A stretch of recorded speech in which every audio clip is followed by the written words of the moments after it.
The excitement is palpable here at Lovecraft Cocktails, as we will be celebrating our very first Academy Awards night. Um, Spirits are high. Yeah, I did. I did it.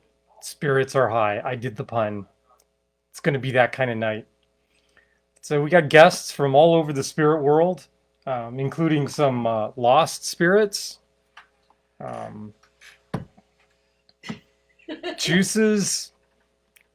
I almost said condiments. We don't really have condiments. We've got best ingredients. We're doing 4 different categories this evening. So we've got best ingredient in a supporting role, best spirit in a leading role, best tiki cocktail, and best classic cocktail will be coming to you this evening. The envelopes are sealed. Ooh, see, I don't even know what's in the envelopes, which is going to make it really fun on me to be making cocktails for each of these. As traditionally, the Academy, has like their technical awards ahead of time, and so we have some winners already. So the best musical selection. Oh, yeah. Best musical selection would be Pandora Shuffle. Yeah, because yeah. which currently isn't playing. No, it's not. Oh, we're gonna have to do something about fix that. that. Yep. Change. Best legal change. Yes, the allowing of the importation of the smaller bottles, the Right. metric size bottles. Right. Right. Yep. That went up against the changing of the regulations on vodka to allow vodka to not have to be a neutral spirit. Yeah. Yeah, who cares, right? Yeah. They lost.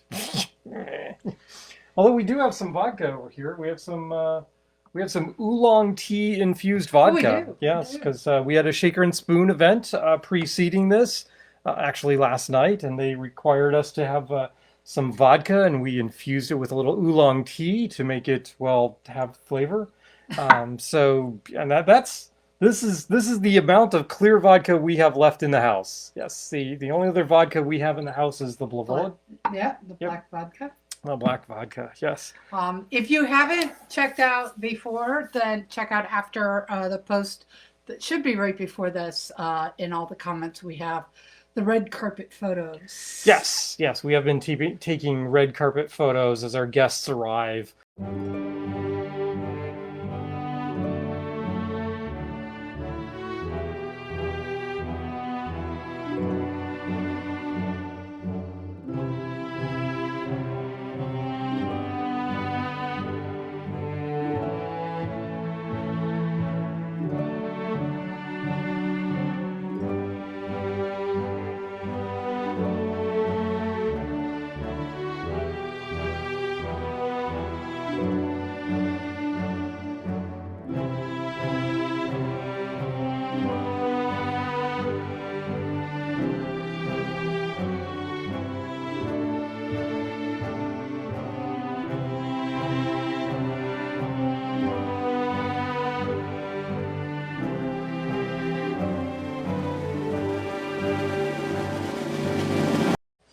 So welcome.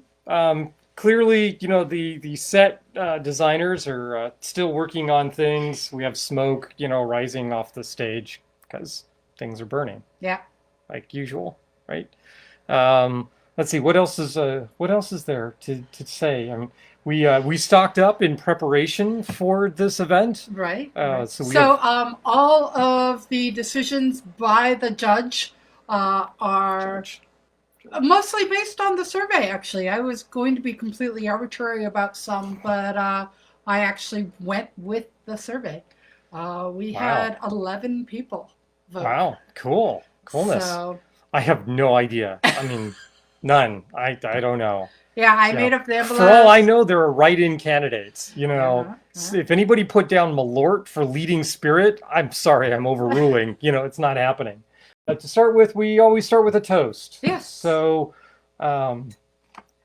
let's drink. Okay. I think that makes That's a good toast. That makes sense. I figured doing an Oscar show this year is good because, well, nobody watched any movies last year, so I don't even know who any of the nominees are. I haven't paid attention. Right. Neither have I. So what are we drinking? I have opened up the Lost Spirits Polynesian-inspired rum. We bought 2 bottles of Lost Spirits rum the other day, and this is coming in at a whopping 66% alcohol, and it is the lower ABV of the 2 rums that we bought. We went to 2 new liquor stores we had recommended to us in the district. And we went to Batch 13. Batch 13 and First Street Liquors, is it? Or 1 DuPont Circle. 1 DuPont Circle. Fine Liquors or Right. something. Which is next to one of our favorite restaurants, which did not make it. Right. And sadly. we are sad. Yes. No more fine fish for us. Well, Yes. I'm sure there's other fine fish, but In the sea? yeah. All right. So, here to Lost To Lost Remembrances, Spirits. to Lost Spirits, and to Peche. So Peche being the restaurant that unfortunately had to go under. Sad state of affairs. They actually lost their head chef and owner, passed away. Ooh, that's nice. The Polynesian-inspired rum, and it's 66% oak matured. Now, they do funky things with their aging, so there's no real age statement on this, but I'm expecting this to be Willy good. Wonka of rum. Yeah, they are the Willy Wonka of rum, which is kind of why we love Lost Spirits. And finding somebody in the district that actually carries Lost Spirits was definitely a special treat for us. Last week, I think it was last week, we debuted the whiteboard setup, and now we actually have an easel for that. And this week we can't use it at all because I have no idea what we're making. So there's no recipes up on that board. I've got my little monitor here with my iPad. I got a piece of paper that I can talk about stuff, the things, the categories. Categories, that's what the word I'm looking for. The categories that we will be doing this evening. Dana says looking spiffy. Hey, all right. Yeah, look at those satin lapels on the tux jacket. So I actually found a tux jacket that still fits. It was hard. it was do you want hard. to talk about new mugs? Oh, we do have new mugs, don't we? We didn't have those mugs last week, did we? No, we did No, not. we did not. Okay, so there was this movie that came out, King Kong versus Godzilla. And obviously, Tiki fanatics, not being folks to miss out on a marketing opportunity, went, hey, why don't we release mugs? And so there is a King Kong and a Godzilla mug out there. So we went ahead and bought the Godzilla mug because, come on, represent the G-Man here. But while we were doing that, we found a different Godzilla mug. And so we had to have that one too. So here is the other of the Godzilla mugs. 1974. 1974 Godzilla mug. Look at this. With the waves on the back. Yep. Very cool. Very, very cool. From Mondo Tiki. Yep. And officially Toho licensed product. So Toho Productions, right? So this is official. And of course, while we were doing that, Star ran across a mug that she fell in love with, which has the Grim Reaper on it. And what appear to be catacombs, and lots of bones, and skeletons, and all sorts of... Splendor and Riches. Splendor and Riches by Becky Clunan. 2019, also Mondo Tiki. We like Mondo Tiki. They make good mugs. They're nice. They're heavy. This has a gorgeous sort of red stain on the inside, which you are going to be completely... Oh, there we go. You can kind of see what that stain looks like. Yep, there you go. So we got 2 new Tiki mugs. And we have cleared off a little shelf space so we can move some of the rums over, and we're going to transplant some of the Tiki mugs out of the barrister shelf so we can put them on display and make this all work for us. And we need to do that because we went into the district and bought more rum as well. Yeah. So Dan thinks it's a well-known court case, King Kong v. Godzilla. So, okay, so little known story here. There was a time where I had to teach a U.S. government class way back when, and we got to the Supreme Court section, and I had to have a study session for the midterm. And the study, so we went over very important court cases, and I gave them a list of important court cases that they needed to know. And yes, I had Hogan versus Savage was one of the court cases. Uh, Godzilla v Megalon was one of the court cases. Yeah, so there were all sorts of court cases on there that, they needed to know that that wasn't actually a real case. And I could tell the folks that had actually paid any attention whatsoever in class when, their hands go up and what is Hogan v, and everybody would be, chuckling at that. So yes, we've done the Godzilla versus, not Godzilla versus King Kong, but I have ever done Godzilla v one of Godzilla's villains as a court case. Yep, been there. Aish. David and Chris are having a Mai Tai. Sweet! Mai Tai is one of the nominees this evening for Best Tiki Drink. It will be fine. I can take a step back. I can take a step forward. I can dance. Not so much. The ankle still hurts a little bit every once in a while, but look at this. I'm moving. Yay! I'm grooving. Yippee! All right. First item of business, first category is best ingredient in a supporting role. In no other order but alphabetical, we will go through the ingredients. So the first up is absinthe. You know my love affair with absinthe. Certainly, I have a plant mister with absinthe in it on my bar. So clearly, I love. It could be a perfume mister, I guess. Like that. So clearly, we love our absinthe here. I gotta admit, I don't think either of us are big, huge fans of absinthe straight, but in a supporting role, it doesn't take very much to transform a drink from being good to being sublime. And that's exactly what you want from a supporting ingredient. Second up for our supporting ingredients would be allspice dram, which I've got around here somewhere. Oh, down here, way in the back. So we've got some allspice dram. This is St. Elizabeth's allspice dram we've got right here. Now, this is one of those supporting ingredients we got to be a little careful because this guy can overpower a scene really, really quickly. You don't necessarily want this as your primary spirit here, although kind of tasty. Very yummy. Makes for a lot of really good tiki drinks. What else do we have? We have Curacao. Curacao comes from a family of orange liqueurs, including Cointreau and Triple Sec and Grand Marnier.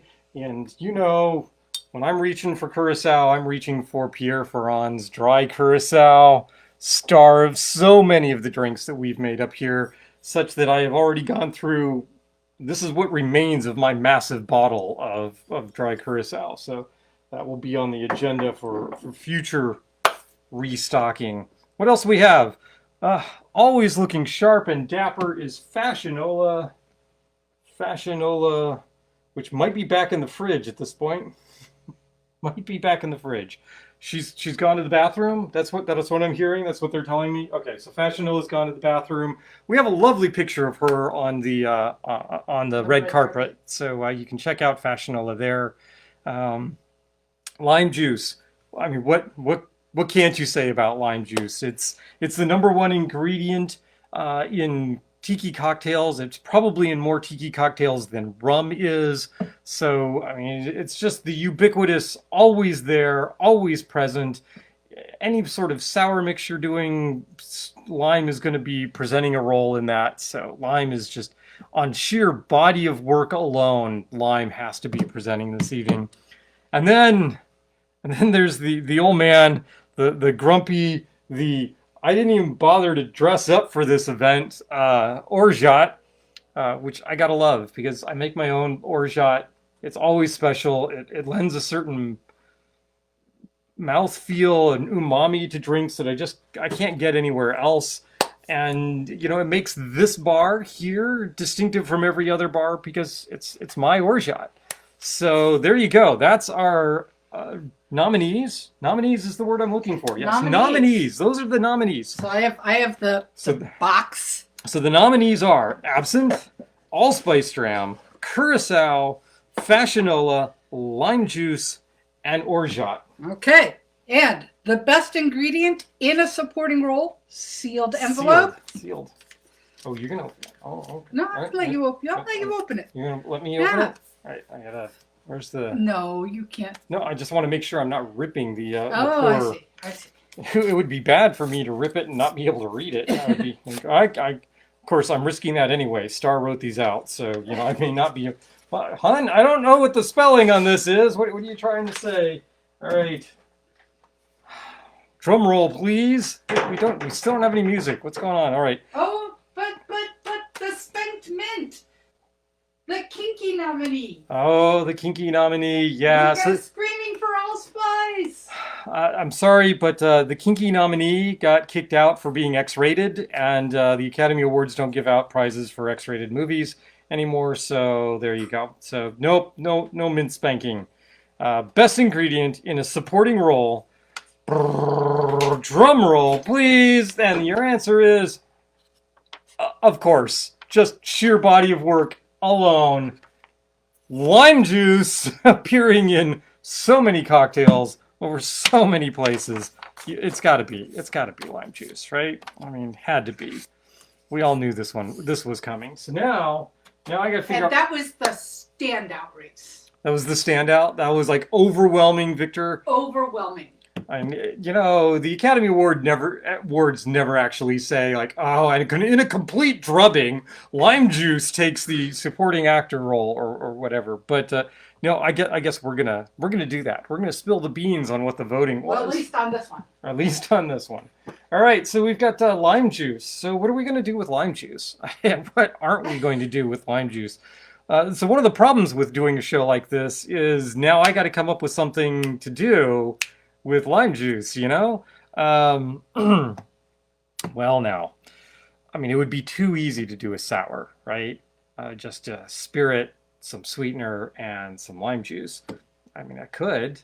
Wait, you know what I don't have out here? I don't have any gin out here. How is that possible? I thought you had gin. I thought Aviation was out. Aviation had been out on the red carpet, but then went back into the cooler, probably to get to chill out for a while, right? So what we're gonna do is we'll do a gin cocktail, I think. I will bring a gin. Yeah, we'll do a gin cocktail. How's that? We'll do a gin cocktail that features lime juice. No, well, sure. I guess we can do that. We're gonna bring out a very pretty, all dressed up gin. A pretty all dressed up gin. Oh my gosh. Ooh, the Rock Rose premium Scottish gin coming to us from across the pond, as it were. Yeah. All right. Although this would be a good time to talk about the new gin. The new gin. Oh my gosh, we have new gin, don't we? So it wasn't just rum that we were picking up. No. In the Museum of Distilled Spirits Gin 101 class, one of the classes was the base spirit that the gin is made out of. And it turns out that there is some made from agave. Right. I mean, agave spirits. And so I went and picked up an agave gin. Yeah. And I'm going to bring that over here to Gracias a Dios. Thanks to God. Agave gin. And then we are doing that. So that was one of the new purchases. Sorry. I just want to make sure I get this right. Okay, so what we're going to do is we're going to go off book here. We are not going to do what is a classic gin cocktail, but we are going to use lime juice. So hooray for lime juice from Kristen. Amanda says lime juice acts surprised, pretends it didn't have a speech prepared. Lime juice doesn't have a speech prepared. Lime juice lets its flavor do the talking, right? Okay, so what we're going to do here is we are going to go 1/2 ounce of agave. Yes, agave nectar. That's how we're going to start this evening off. It occurs to me that there is a reason why most bartenders do not wear tuxedo jackets. A, dry cleaning bills are expensive, and B, they are blastedly warm. We've even got the doors open here, so we're going to do a quick change act here in just a moment. I'll make this cocktail, and then we'll do the quick change act. How's that? That sounds better. We need a little orange liqueur in here. We're going to do 1/2 ounce of some orange liqueur. So we're going to bring some dry curacao to the party. Supporting their friend lime, and the win in this category would be dry curacao. Yep, there we go. the award winner, lime, a full ounce of lime juice, because we're going to tart this one up.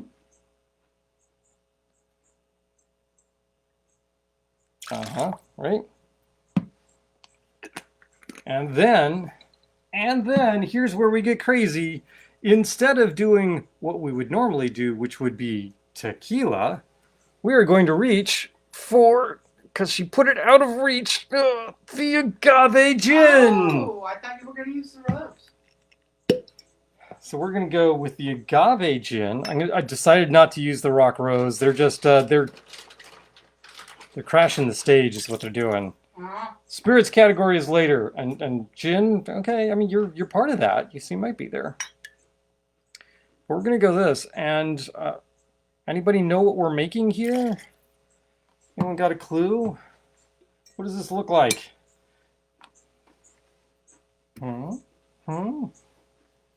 Those of you that are guessing margarita would be right, except instead of tequila, we're going to go with gin. But we're using an agave-based gin, which will give us a lighter tequila flavor.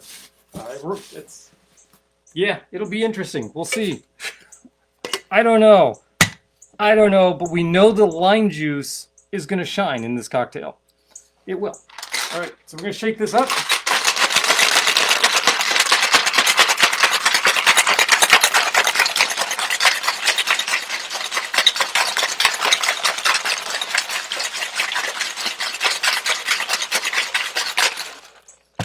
Nice and cold. Oh, pop that open. We're going to strain this into a coupe. Coupe! There's a coupe. Sure, why not? Let's double strain this one. Probably enough ice chunks in there for everyone. So let's get those out of there. Double straining.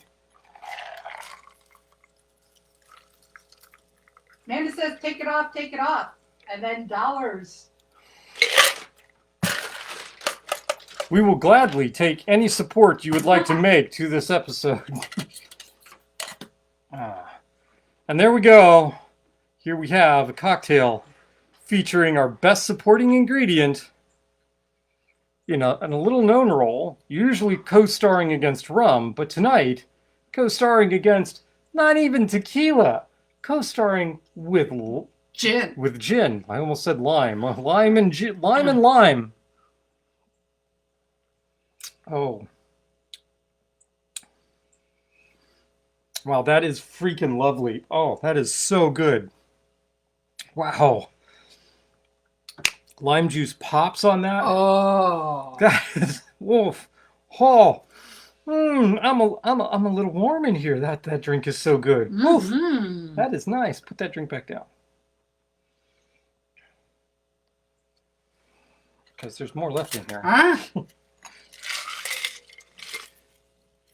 Because with all best supporting actors, you squeeze everything you can out of them.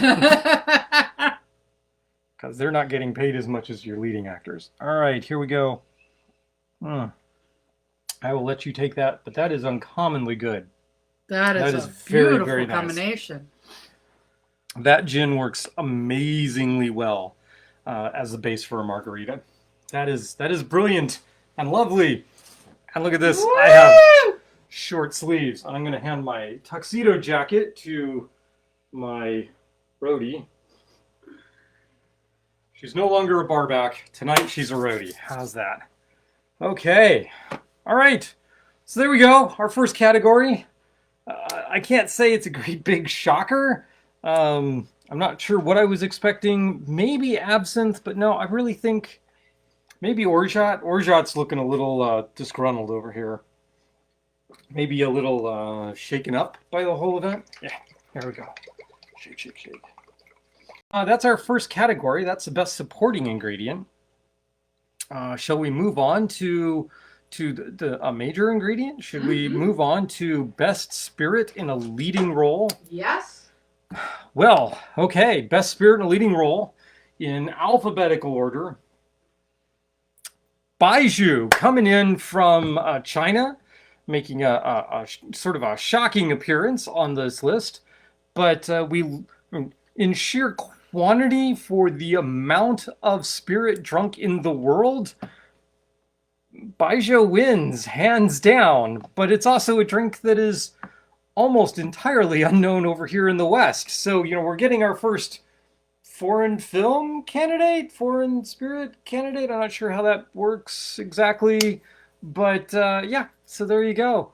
Also, it was great fun learning about Baijiu this year.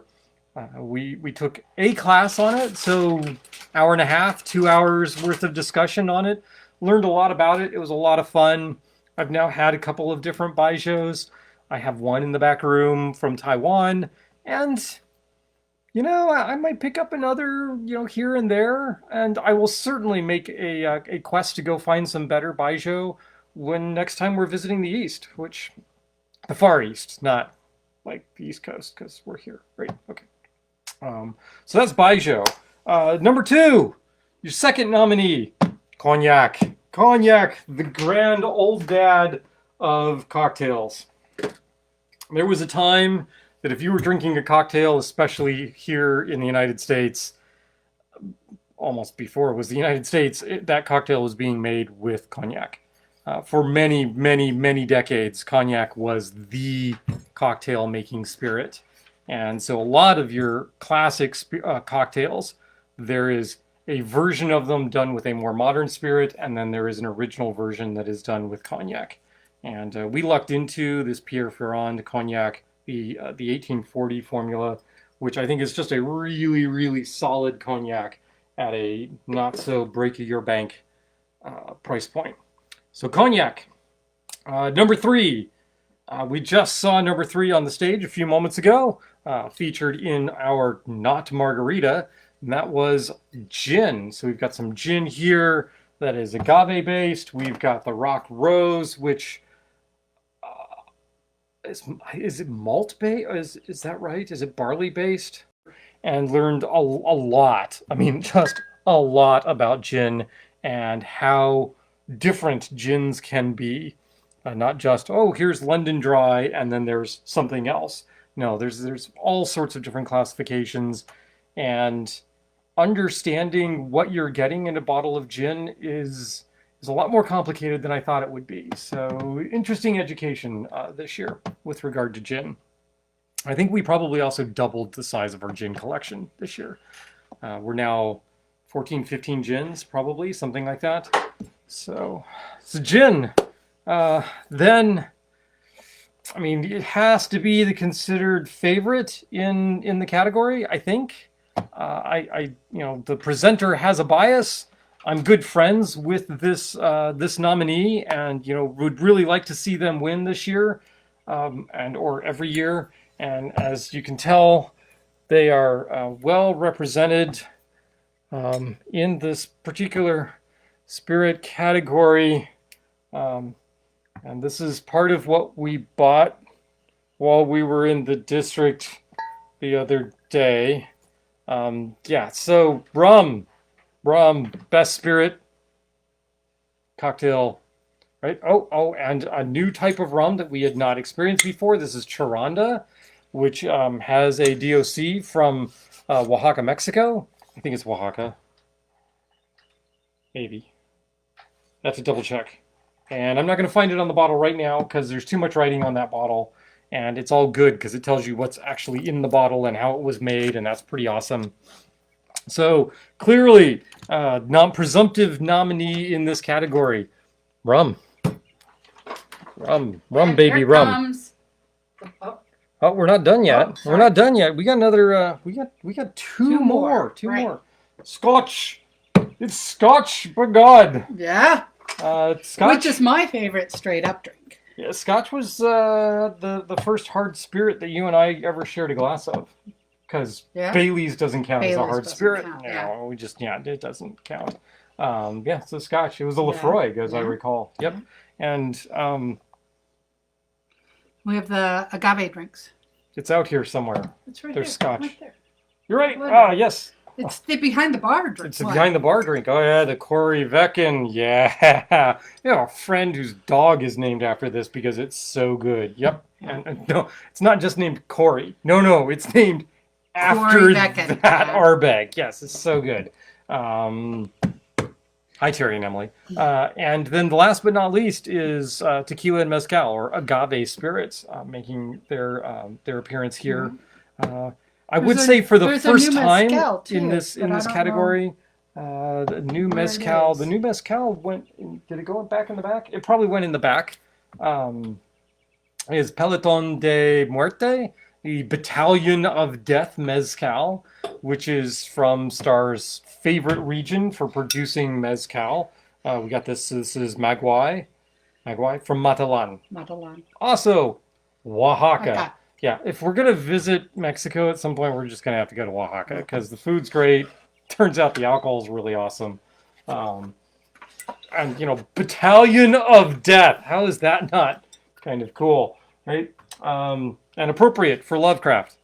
So there you have it. The nominees are Baijiu, Cognac, Gin, Rum, Scotch, and Tequila and Mezcal. All right. I want to do like a Karnak imitation. It's like rum, and more rum. What pooch is bought during the Quarantiki? Yeah. All right. So we're going to do this best spirit in a leading role. Do I get to overrule?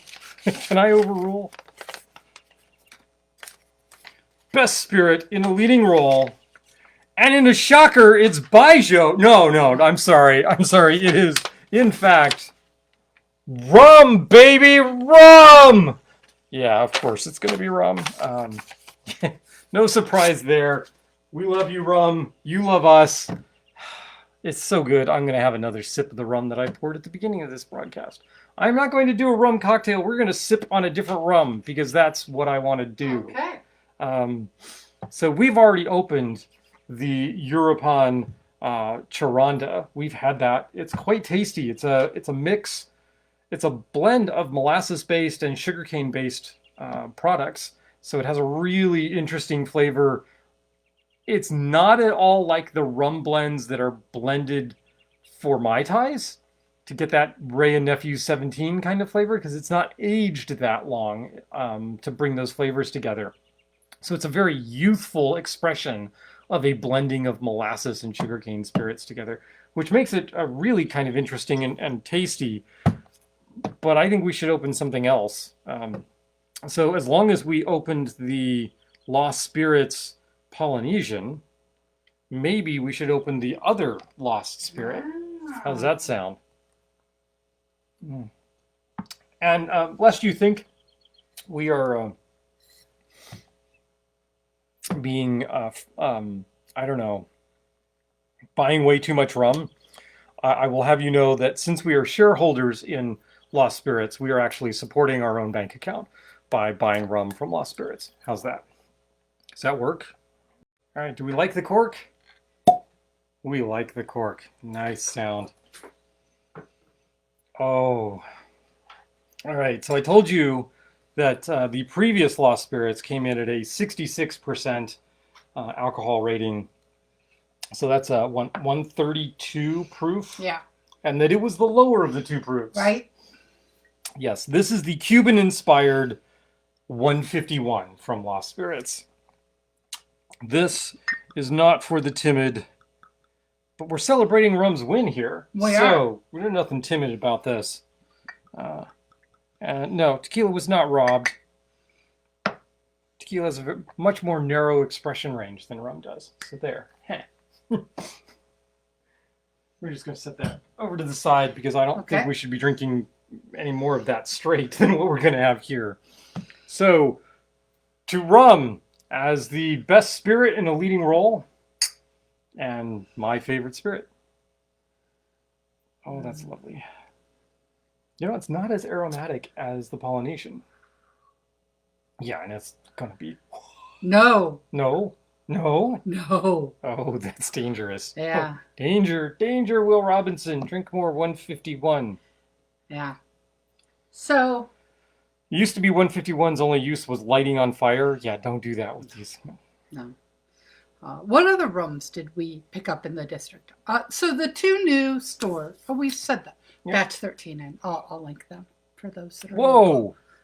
Whoa. Whoa. That That's is not harsh. no, that's remarkably smooth for I mean, there's some I mean, you gasoline know there's there's some alcohol there. gasoline fumes at the Oh, back of the absolutely. throat, but But this that is does not taste like a 151. no, not at all. No. Oh, Danger, that danger. is dangerously yummy and not at all seeming like it is as hot as it probably ought to be. Wow, that's good. That's yummy.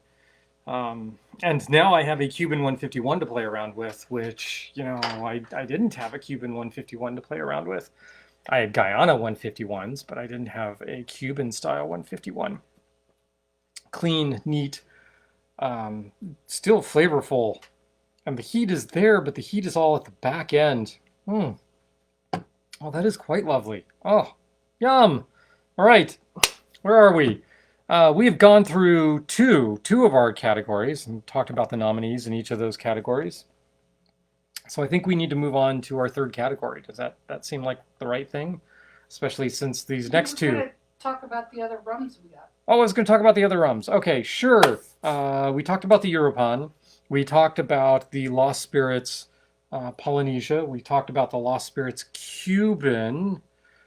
And in discussing the 151 from Lost Spirits, I mentioned that I have some Guyana 151s because Lemon Heart and Ed Hamilton both import 151s from Demerara rums. If it's a Demerara rum, it's from Guyana.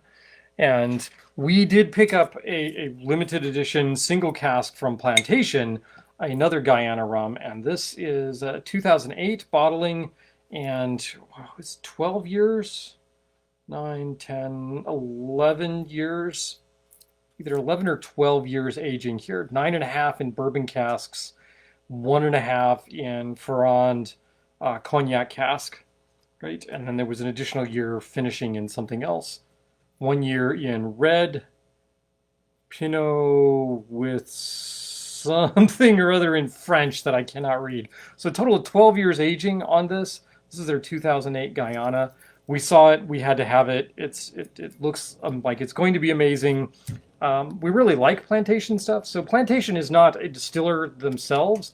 Plantation buys juice from other places and does special bottlings of that and blends to get the flavor profile that they want. But they do these occasionally these single casks that are just generally really quite yummy, quite good.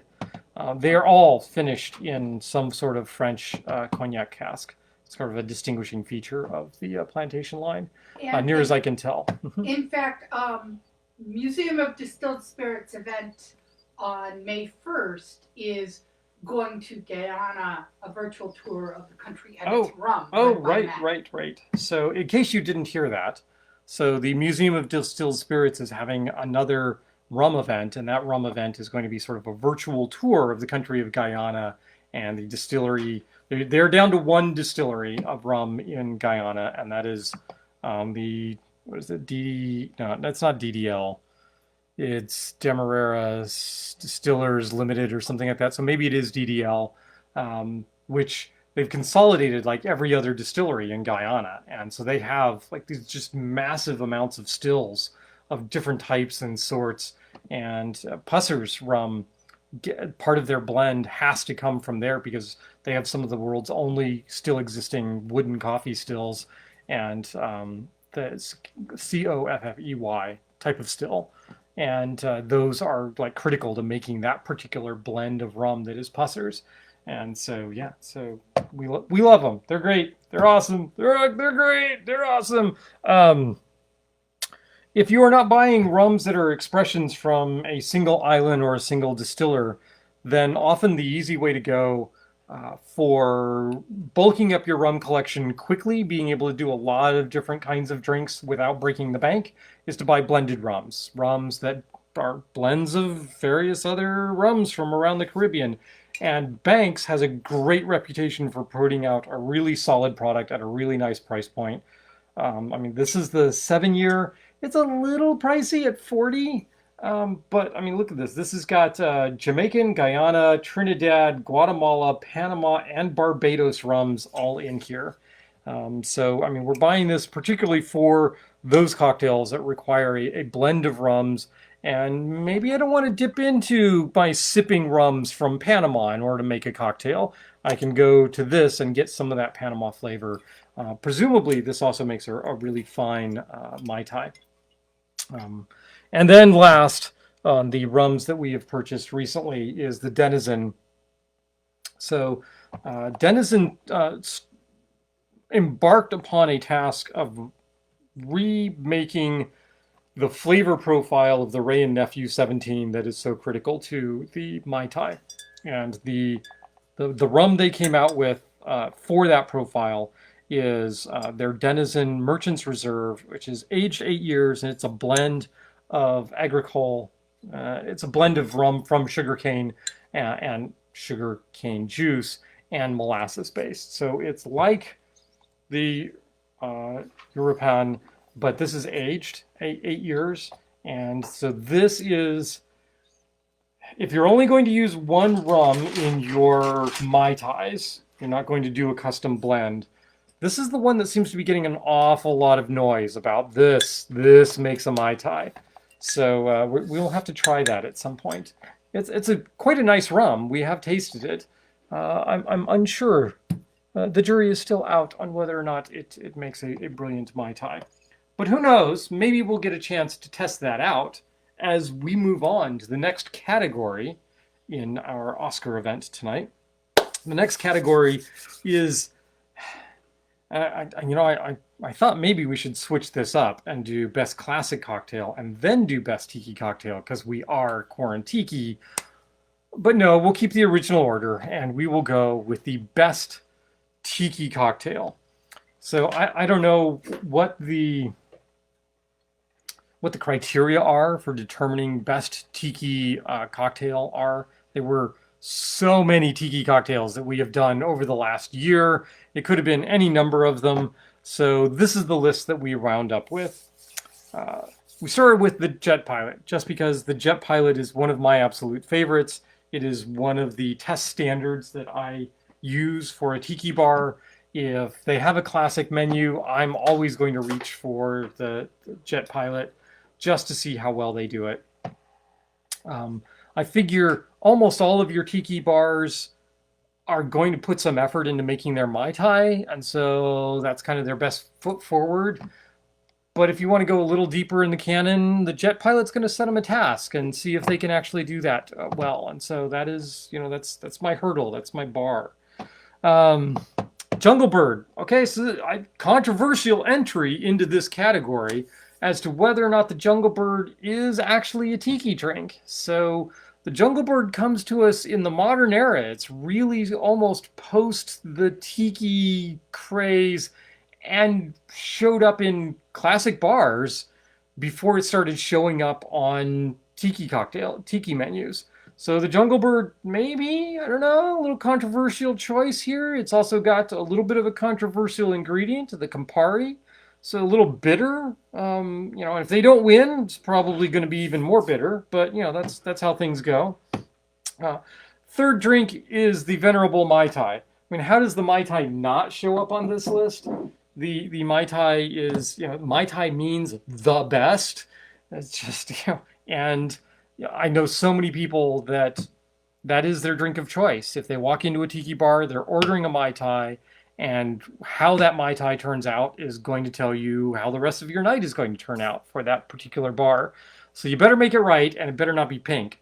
So the Mai Tai, there you go. The Mai Tai is also one of those that you have a lot of fun because you're chasing after this mythical dragon of the Ray and Nephew 17-year-old rum. And everyone has their opinions on what rums you need to blend in order to get the best version of that. And then we have groups like the group that put together the Plantation OFTD and the folks that put together the Denizen Merchant's Reserve. They're like, this is the rum you should use for making a Mai Tai. So, the battle rages. So we'll see. Making a rare appearance in the Tiki canon is a gin cocktail, the Saturn. happens to be one of Star's favorite drinks of all the tiki drinks. And, you know, if you're going to be drinking tiki drinks and you're not drinking rum, the Saturn is probably my first choice as well. I'll drink a Saturn over a Singapore Sling pretty quickly. Yeah. So there you go. It's a Saturn. It also uses orgeat, which means it has a place in my heart. So shout out to orgeat. There you go, right there in the front row. What else we got? After probably the zombie. No. Oh, sorry. Oh, the host has made a faux pas. I left out one of our nominees, which is the Trade Winds cocktail, one of Star's absolute favorite cocktails. The Trade Winds has an iconic garnish. It has the flipped umbrella, so that it looks like the winds have been blowing and have inverted the umbrella. It's got coconut cream in it. And then in a pure tiki-esque, weird flavor profile, it brings in an apricot liqueur or apricot brandy, but just enough to where you get a hint of this flavor. You can't really point it out and say, that's apricot, but it just adds something to the drink and just makes it. And that to me is tiki, bringing those disparate ingredients together that you think, why am I putting apricot in this cocktail? And it somehow, at the right proportion, just seems to work. And then, what would Lovecraft cocktails be without the zombie? The zombie is probably, certainly up there with the Mai Tai on the best known of tiki cocktails. So, what can you say about that? I mean, it's the zombie. It gave rise to the tradition of really powerful rum drinks. So the legend was they wouldn't serve you any more than 2 zombies because they feared for your health and safety if you got more than 2 zombies in a single evening. So yeah, and it has, like the Jet Pilot, it has those hallmarks of tiki in that it has just a wondrous grouping of ingredients together, some in just very small traces, but it all comes together in this wonderfully complex cocktail. And so those are our nominees for Best Tiki Cocktail. The Jet Pilot, the Jungle Bird, the Mai Tai, the Saturn, the Trade Winds, and the Zombie. And I just knocked over my my audio, so we're gonna have to pull this back up. Which is gonna be all scratchy and stuff. How's that? There we go. We're back. Audio is back. Sorry about that. Sorry. Once again, live broadcast. What can you do? We're not on tape delay. And I need some more of this. This is good. Best tiki cocktail. Best tiki cocktail.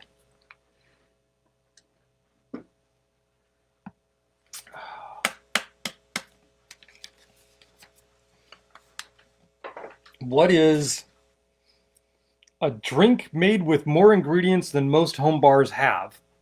Best tiki cocktail, right? Make sure I don't rip the message here. All right. Let's see what we got. Oh my goodness. Best tiki cocktail. Oh, it looks like there's lots of wording on here. Oh my goodness. Uh-oh. There's a note to the announcer, the host. Am I the host? Announcer? What? I don't know. What does this say? Oh, okay. My sweetie has done me a solid here, and she's actually provided the recipe for this particular cocktail right here, so I don't have to look it up. And I mean, I can't say that this is a surprise. Maybe a little bit of a surprise, but not too much.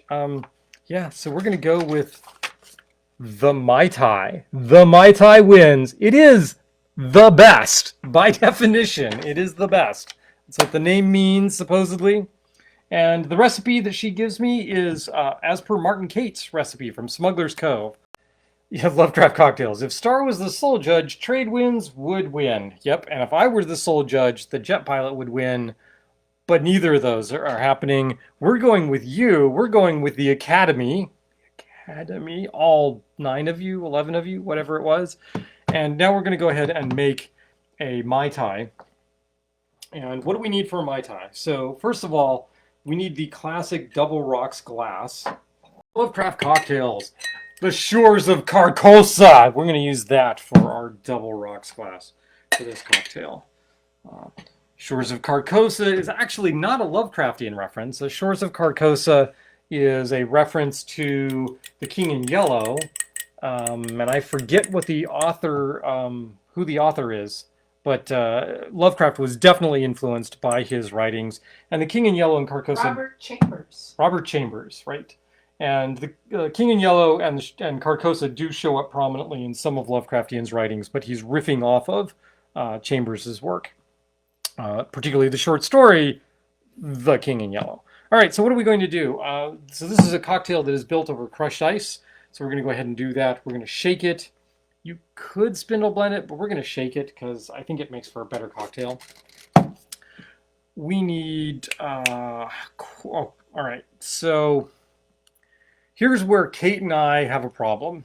So Martin says 1/4 ounce orgeat, 1/4 ounce rich demerara syrup. So there's two problems with this.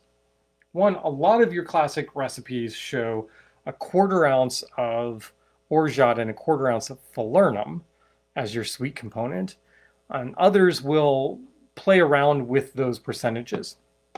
I really like the orgeat flavor in the cocktail, and I also currently do not have any demerara syrup sitting out. It's all right. It's all right. Don't worry about it. So what I'm going to do is I'm going to mimic a demerara syrup. I'm going to put a little more orgeat in this, and then I'm going to round that out with a honey syrup. Also, the only demerara syrup I have in the back is my spiced demerara syrup, and I think that will just take away from the Mai Tai. So we are going to use a combination of honey syrup and orgeat for our sweet component here. I always like to start with the sweet components. Once again, because I'm going to put other ingredients in that same jigger and they will help clear out the jigger. Because your sweet components are always going to be the thick ingredients. They will be the ones that will stick to the jigger. So we need a little bit more than 1/4 ounce because we're going to do a total of 1/2 ounce of sweet. So there's 1/4, and there we go. A little more than 1/4, and then we're going to add some honey syrup.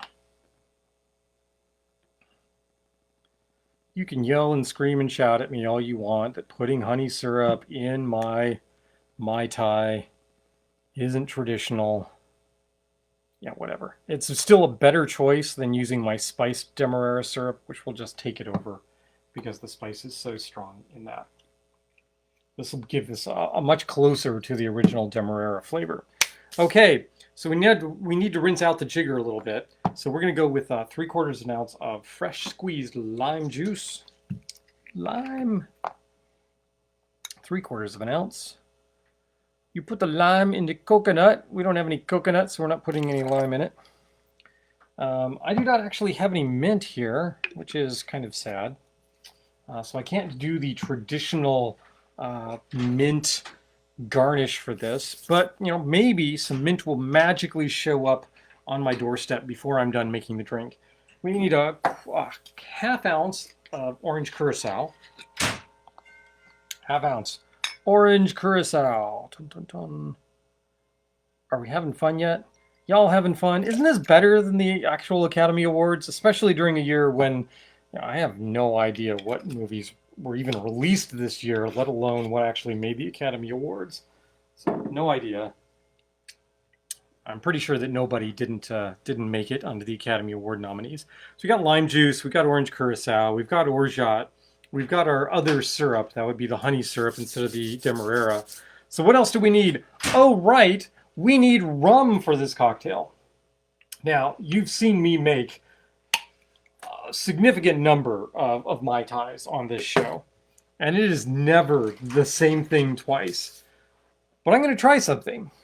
People tell me that the Denizen Merchant's Reserve is the rum. If you're only going to use a single rum, that this is the rum to get you closer to the authentic Mai Tai flavor.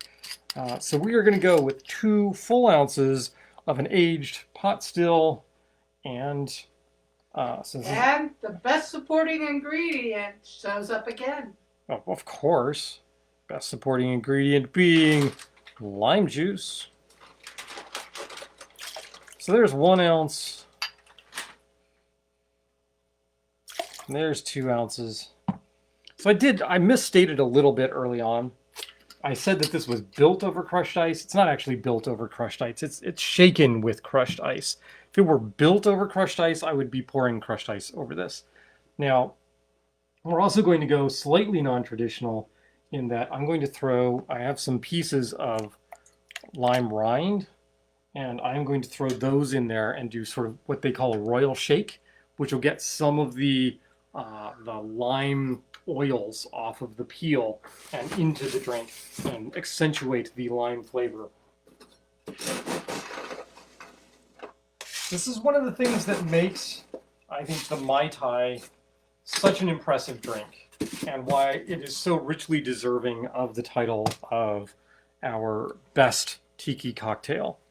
And that is, while there is no doubt that there is a right way to do a Mai Tai, and that does not result in things that are pink, but it still gives you room to play around with, and every place is going to have their own spin on the Mai Tai that will still stay within those bounds of being a real Mai Tai. There's no fruit juice in this thing, aside from the lime juice. There's no peach nectar or anything along those lines. You see any of that in here, you know you're not getting an authentic Mai Tai. But even within the bounds of an authentic Mai Tai, just playing with the sweet component, exactly how you make up that half ounce of the sweet component, what orange spirit you use, and then what combination of rums you're using to make up that 2 ounces will make and of course the orgeat that you use, will make your Mai Tai and not anybody else's. So I'm going to shake this up.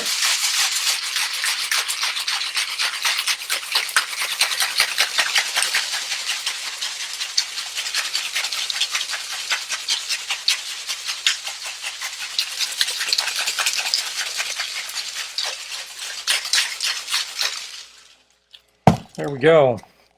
And then this is going to be strained over fresh crushed ice. So we're going to take our double rocks glass, Shores of Carcosa. We're going to throw some crushed ice in there.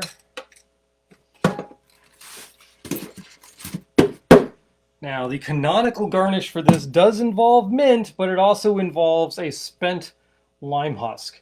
I don't actually have a spent lime husk, so what I'm going to use is 2 pieces of the ends of some lime to just stick in there. What you're trying to do is make it look kind of like a tropical island by putting the lime husk in with the mint next to it, so it looks like a little palm frond coming out of the island of lime in there. Yeah, so we'll see. Here we go. Here is our Mai Tai.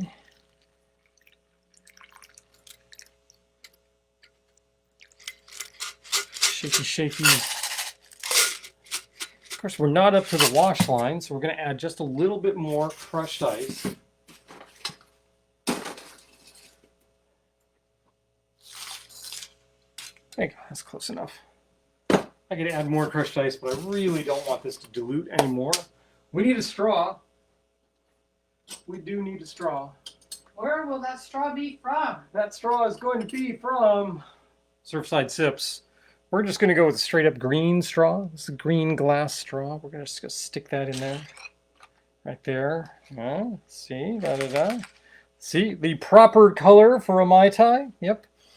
We're going to stick our lime husks in here. So we've got 2 little... Okay, that actually looks like a pair of boobs sticking out of the glass at me. That's not really what I was going for, but whatever.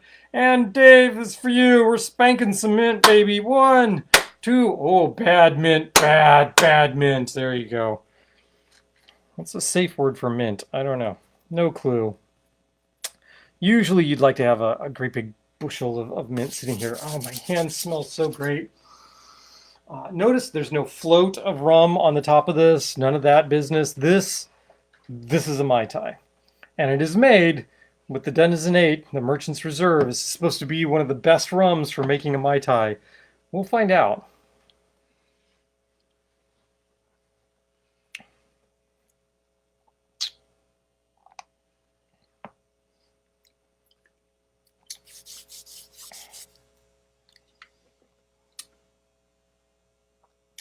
I gotta say that's a really pretty good Mai Tai. That's with one rum. That's only with one rum. Yep. Wow, that's a lot Now, of complexity for one. now that It is a blended rum. it is a Yes. blended rum, and it is a blend of an agricole style made with cane syrup, cane juice. Do you want another sip I before do. this goes away? Yeah, yeah. This is the problem with Mai Tais. I mean, this is a full 2 ounces of alcohol in here, and this thing's going away. Right? It's going. Mm. And that is bright and refreshing, and yet complex. Yeah. That's really gorgeous and nice. I think my house Mai Tai with a blend of other rums is still a little bit more complex. Right, but if you're going to make it with one rum. Right, you want a Mai Tai and you only want to buy one rum. David and Chris, I'm looking at you on Molly only having a single rum out there and wanting Mai Tais. I gotta say, you could do a lot worse than the Denizen Merchant's Reserve. Yeah. I have a hunch that the Banks wouldn't make a bad one either, there but is the that. Banks is missing the agricole component. Yeah. So what hat is that? So this hat is the hat that I wore when I got married to the person that has just stepped off screen. With my Mai Tai, taking my Mai Tai. Yes, yeah. You know, who has to wait for the divorce for the wife to take everything, right? You know, she just takes my drinks. It's all right. I'll keep making them for her just as long as she keeps buying rum for me. So, you know, that works. I'm now noticing the fact that I am actually my weight. It looks like I'm leaning over to this side, but all of my weight is actually on my bad leg. Wow. How's that? How's that for progress? Yay, baby. Awesome. And I haven't actually had any Advil today either, so that's all good. So yes, we're getting better. We're on the mend. Your happy host. Yay for physical therapy. Yay for physical therapy. Big shout out to my physical therapist over at Pivot, Madison, who has done a wonderful job, especially being encouraging and keeping me going when I really didn't want to stand any longer on that leg. Thank you very much. And, you know, she manages to keep me going. So, to Madison. All right. There we have it. We're done for the evening. Finished up. We've wrapped up. We're all... Oh, no. Oh. It wouldn't be an Academy Awards ceremony if we weren't running over, right? Yep. We have an entire other category to get through, which means there's an entire other cocktail that is going to have to be made. And it's still warm in here. So we're gonna open up the vest as well. So there you go. Please send money. It's all good. There you go. Do you like the shirt? The shirt is new. The shirt is a light cotton with a faux short sleeve. Well, it's an actual real short sleeve, but it has the faux little bandolier thing that make you think that you're actually rolling the sleeve up. It isn't actually really. And then we're wearing a gorgeous piece of jewelry that my wife got me. Yes, here. It has some reticulated quartz in it, which is a gorgeous piece of clear quartz with some black striations in it. Absolutely lovely. Take more off. No. Okay, well, all right. Yes, yes. I will take more off. I will take more off. Fine. I'm going off camera. Because what's an Academy Awards show without a quick costume change, right? So we also got, with the new shirts, got a couple of new shirts that are light cottony, not necessarily tiki, but also got this nifty little hat here. And so I've got a replacement for when my actual drinking hat finally dies on me. That drinking hat that you see week in, week out, that is a $250 hat, as I recall. Yeah, I spent $250 on that at a street merchant in Taiwan.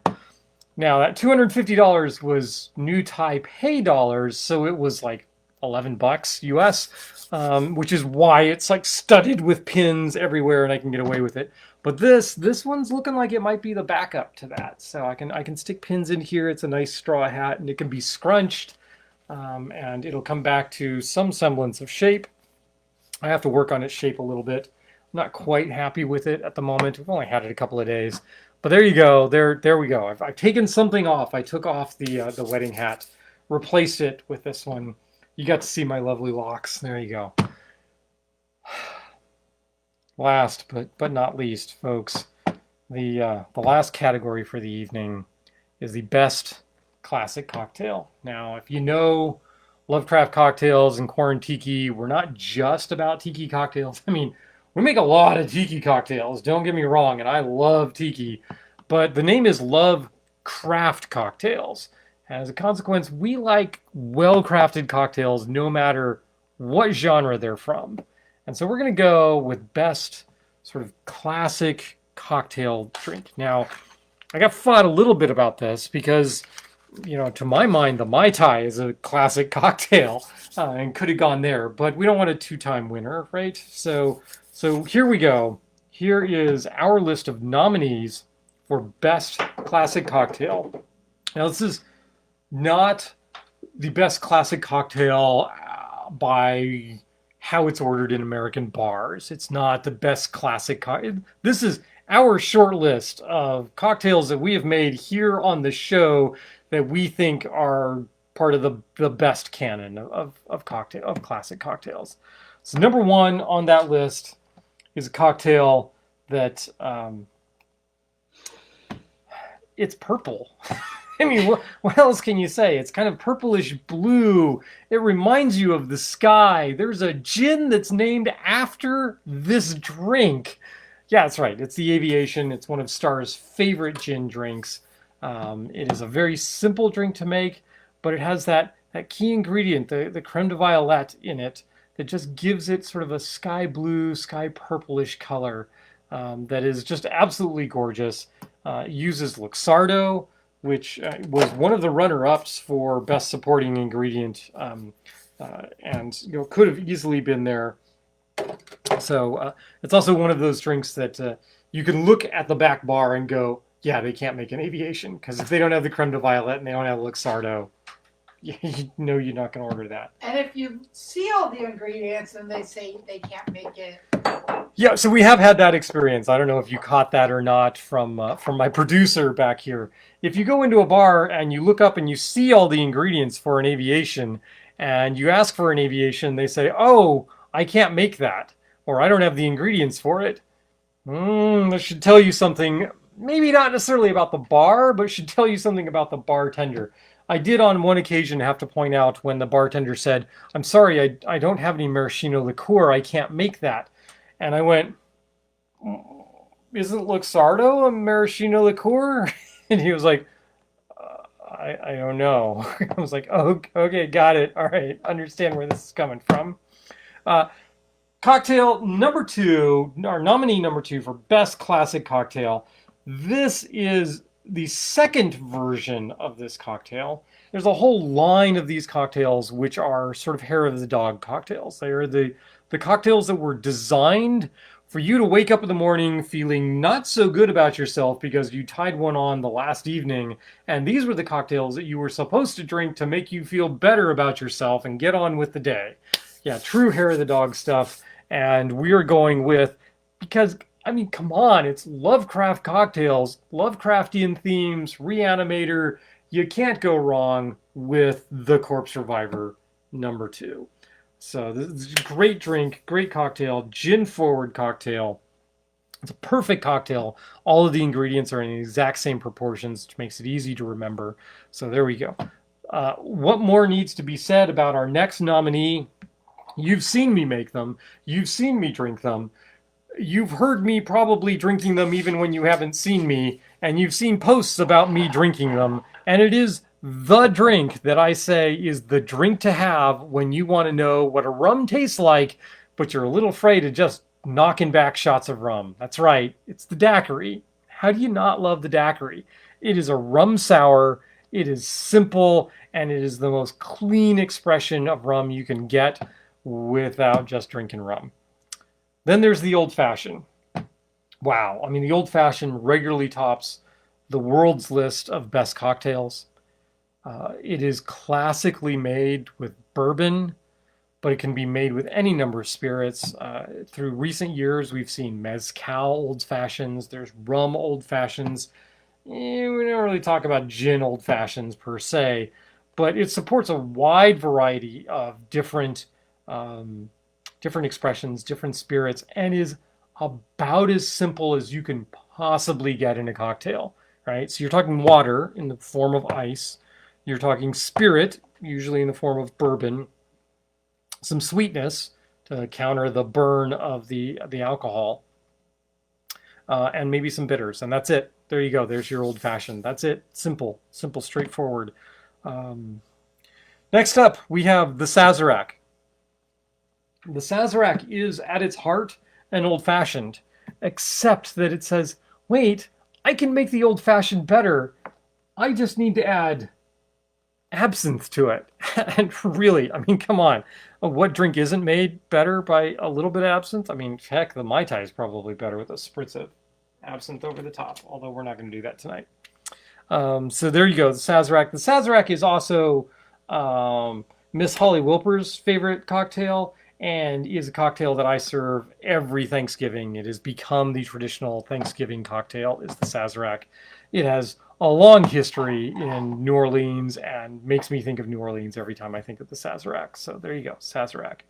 And last but not least, one of the favorite cocktails of my father, one of Star's favorite cocktails, and a delightful presentation, often with a coupe glass where half the coupe is covered in sugar for this beautiful presentation. You can drink from the side that has sugar to get a little more sweetness, or you can drink from the side that doesn't have the sugar if you don't want that sweetness, and that is the Sidecar, a quintessential classic cocktail made with cognac. So there we go. Nominees are the Aviation, the Corpse Survivor, the Daiquiri, the Old Fashioned, the Sazerac, and the Sidecar. And if you thought that this list was too limiting, then start nominating today for next year's Academy Awards of what classic cocktail you want. I mean, Pim's Cup could have been in there. We thought about the one thing that's missing from this list is anything that has chartreuse in it, which I know means Zach is looking at this going, what are you people thinking? And that would have been The Last Word, which you know, I was a runner-up. It was a runner-up for this. Yep. But The Last Word fell in competition to The Corpse Survivor. Yeah. And I think part of that is just the name of The Corpse Survivor fits so much better for Lovecraft cocktails.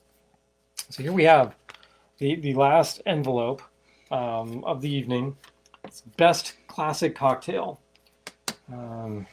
Best classic cocktail. I would say, what is the true star of the Thin Man movies, except that would be a martini, but you get the point, right? The Thin Man movies, the cocktails are a leading element of that. I mean, they're just as important as the leading lady and the leading gentleman in those movies, and probably maybe even more important than the actual plot to some of those movies. So, best classic cocktail. I have no idea. Literally, I am opening these envelopes. I don't know what's in them. I have some guesses, and my guesses have been right so far. I guessed lime juice, got it right. I guessed rum, I got it right. Mai Tai, I was a little iffy on, but I'm certainly that was within the realm of the choices. I wasn't sure. This one, I got no idea. I know what my choice would be, but I don't know that that's anybody else's choice. So we'll see whether or not the Academy agrees with your host. Do you want to know what my choice is ahead of time or not? No? I'll just tell you afterwards whether or not I agree with the Academy. Watch The Thin Man online. Great. Best classic cocktail. Envelope is open. We still have no music. What the heck? I mean, sadly, no music. All right. Is it my choice?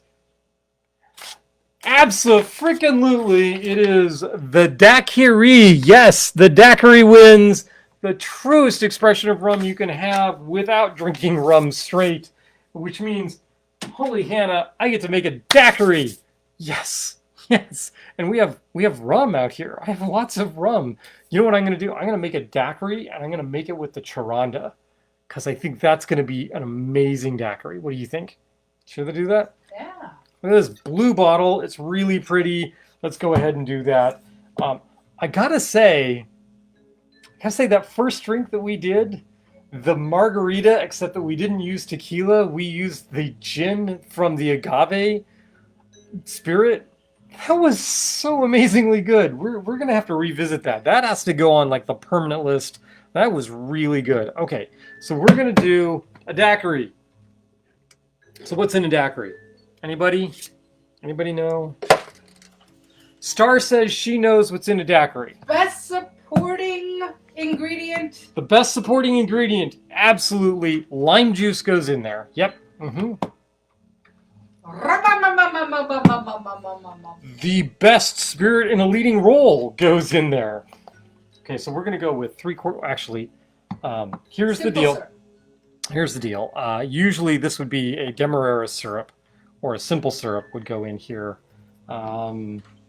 Star, you might check. Do I have a simple syrup in the back? I have the. No, I don't. I have the ginger syrup. That might be closest. I do have the honey syrup. I could go ahead and do the daiquiri with the honey syrup, or mix.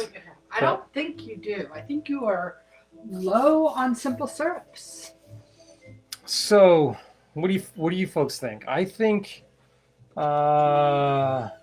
if I don't have a simple syrup out there, then let's go with the spiced syrup. What do you think? We'll do a daiquiri with the spiced syrup. I think that'll go really well with the Europan. Those flavors will merge really nicely. Here's the secret. So daiquiri is nothing more than a sour, right? So you've got your sour component, lime juice. You've got your sweet component. You can play with the sweet component. And then you've got your spirit, which is in this case, is 2 ounces of rum.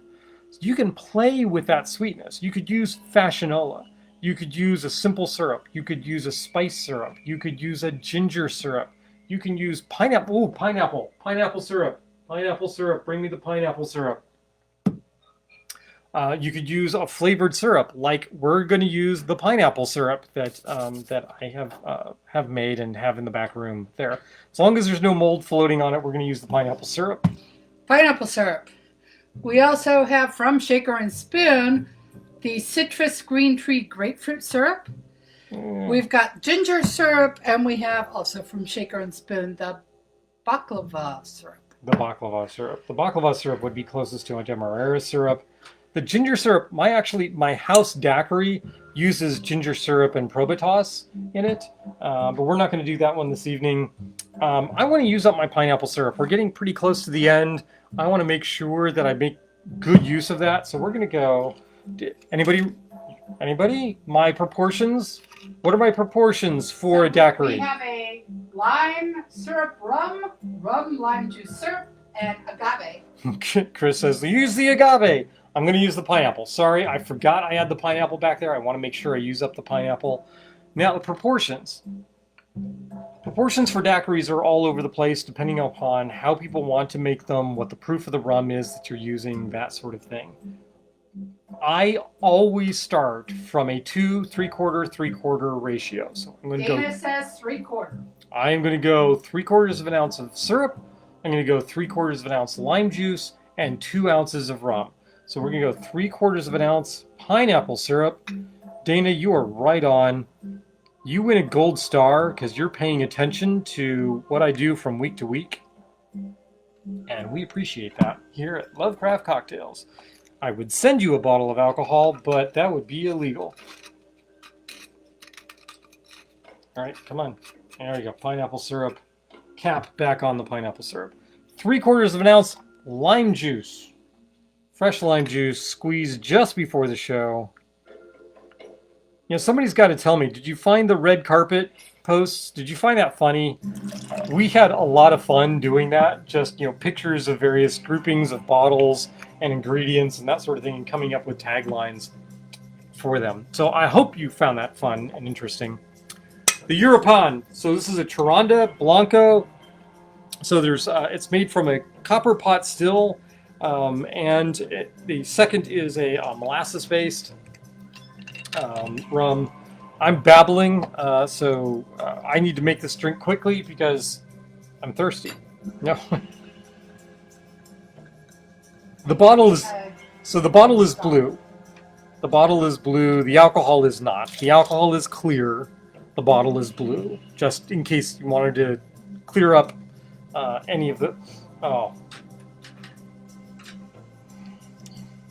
There is no mistaking that there is sugarcane juice rum in this. It does not smell like a molasses-based rum, even though half of it is molasses-based. I've seen some reviews of this that are like, it's okay. I actually really like it. I think they've done a masterful job at marrying these two flavors together. So we're gonna do cubed ice. Cubed ice. Classic daiquiri goes in what kind of glass? Anybody? Bueller?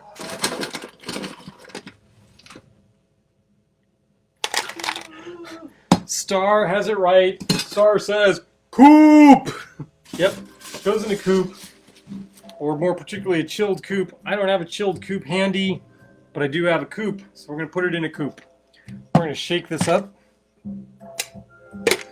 Have you noticed I've been joined on the stage? Come here, come here. There you go. Look at my co-host here, Mr. Blackie. This is Emo the cat. Yep. Emo the cat. How you doing, Mr. Cat? Just needed to be on stage, did you? All right. We're going to shake this up. We want this good and cold. We're going to double strain this.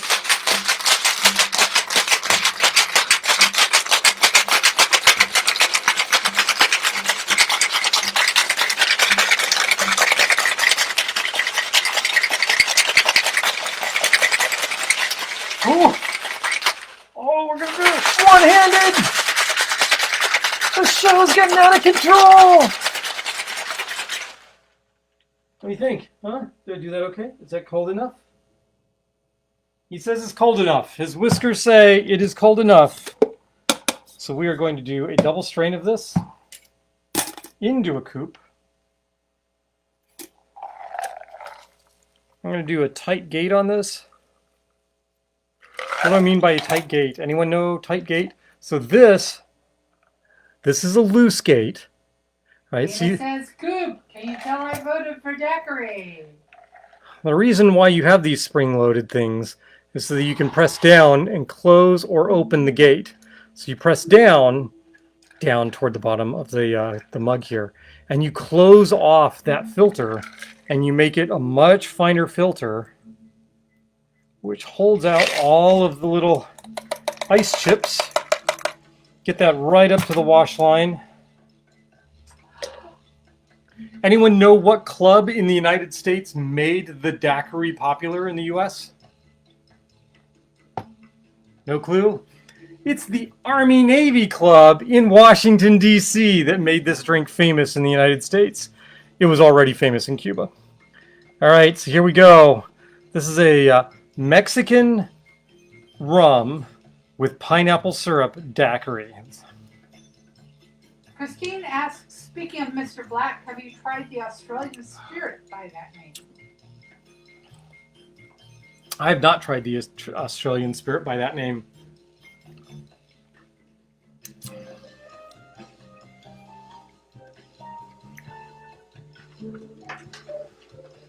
What? Am I supposed to be speaking? Oh, sorry. Let me have another drink. I spilled a little on my fingers and I didn't want it to go to waste because I think this is quite good.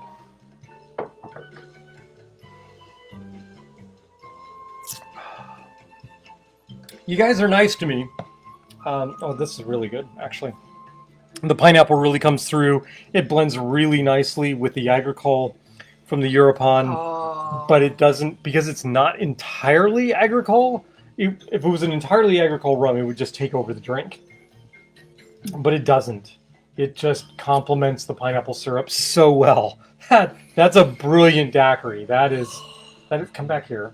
Let's set back down. Because I think there's still more in here. A little bit diluted, but that'll be fine. Yep, see, a little tiny more. Little tiny bit more.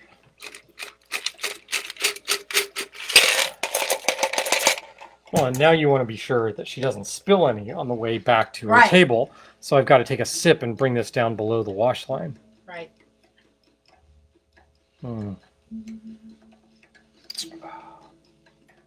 There you go. So we'd like to thank all our stars this evening for coming out, most especially the Rums, because we love you. And remember, our rundown, all the nominees are winners this evening, even if they didn't win the actual award. It's a pleasure to just be nominated. It's an honor to just be nominated, right? Best ingredient in a supporting role was lime. Best spirit in a leading role was rum. Best tiki cocktail, the Mai Tai. And best classic cocktail, the Daiquiri. There you go. Thank you very much. We're running a little over, but what would be an Academy Awards night if you weren't running a little over time? So there you go. We're going to call it quits here for episode number... Oh, wait, I can make it so you know you're running over. She's going to make it so I know I'm running over? How is she going to do that? Oh, the music's getting loud. All right, it's time for me to stop. Good night all. Have a fine time.